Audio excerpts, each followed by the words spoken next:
Once you've opened SolidWorks, you should see the SolidWorks graphical user interface. Over here on this side, if you select the little house-looking icon, it'll open up some of the resources. Over here you can select New Document, Open Document, or you can go to Tutorials. In addition to the unique exercises for this class, we will be doing some tutorials that are located inside of the Tutorials menu. When you click on Tutorials, a separate window will open over to the side that has all the different tutorials in it.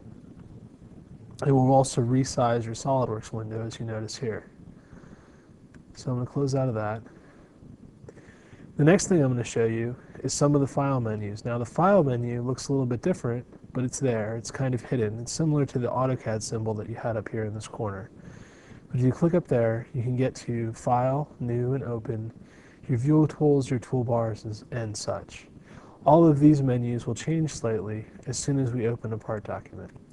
So the first thing I'm going to do is I'm going to go up and I'm going to click on a New, and I have several options available. You can toggle down here between Novice and Advanced. If your computer's on Novice, then you want to click Advanced, because we'll use each of these formats in here. Now, the way you create a model, the way you create a drawing in a solid modeling package is slightly different. You're going to build a model first. So we want to select Part Inch and click OK. This view space with these planes shown here is where you create your model. Your tools are all up across the top here, and there's additional toolbars open right now on this specific computer, so you can see some of them up there. Then you have different panes. This is similar to the AutoCAD's ribbon. You have the sketch pane and the feature pane. These are the two panes that we're going to use the most during this class. Other ones will change depending on what add-ins you're running. We'll also get into that. However, to start off, notice we don't have AutoCAD's background. If you look on Sketch, you'll see some of the tools that we've used in AutoCAD.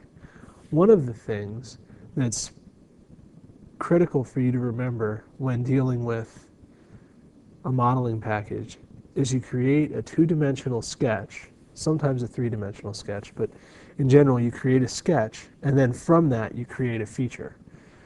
So again, this is the sketching toolbar, this is the features toolbar. So if I want to draw a square, for example, I'm going to click on Sketch. Up here I have several different rectangles that I can draw. I can draw a parallelogram, a corner rectangle, a center rectangle, and several different types. So I'm going to start off with a corner rectangle, and I'm going to click on the front plane. If you notice, the plane turns blue, and a little, not necessarily a triad, but a little almost biad, X and Y axis, show up for my sketch. If I click on the origin and drag up and to the right, and then click Escape, these two lines become black. We'll talk about that in a little bit. These lines become blue. I can drag these lines however I want. You can remember your modify tags in AutoCAD and dragging stuff around with those. The nice thing about these is I can place a dimension on them. So we'll make that one 3 inches. And we'll make this one 2.5 inches. And I've created a sketch. It's all black, which means it's fully constrained.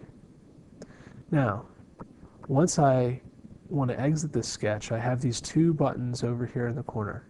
It's very important to remember what each of these do. The red X will close me out of this sketch and remove all of these items. The kind of purplish continue arrow will close the sketch and keep the geometry in the sketch. So now if you look, you see my geometry is in there for my sketch. The next thing I'm going to do is I'm going to switch over to the Features plane and click Extrude Boss Base, and then I'm going to select the sketch again. At this point, I'm creating a solid with a given thickness. There's several options over here. I'm going to run this up to 1 inch. Select enter. I'll check OK. And now I've basically created a 3 by 2.5 by 1 block. So the key things to remember in this is the feature pane. SolidWorks usually has yellow and green icons to represent features. This is the sketch plane. In the sketch plane, you need to be editing a sketch. How can you remember if you're in a sketch? If you're in a sketch, over here at the corner, you're going to see the sketch continue and the red X. So if I open another sketch, I can do that just with my mouse. This is completing the sketch. Everything's good. I want to go on. This is rejecting the sketch and discarding all changes to it. If you notice over here, I have a new sketch open. That should get you started with sketching and creating features in SolidWorks.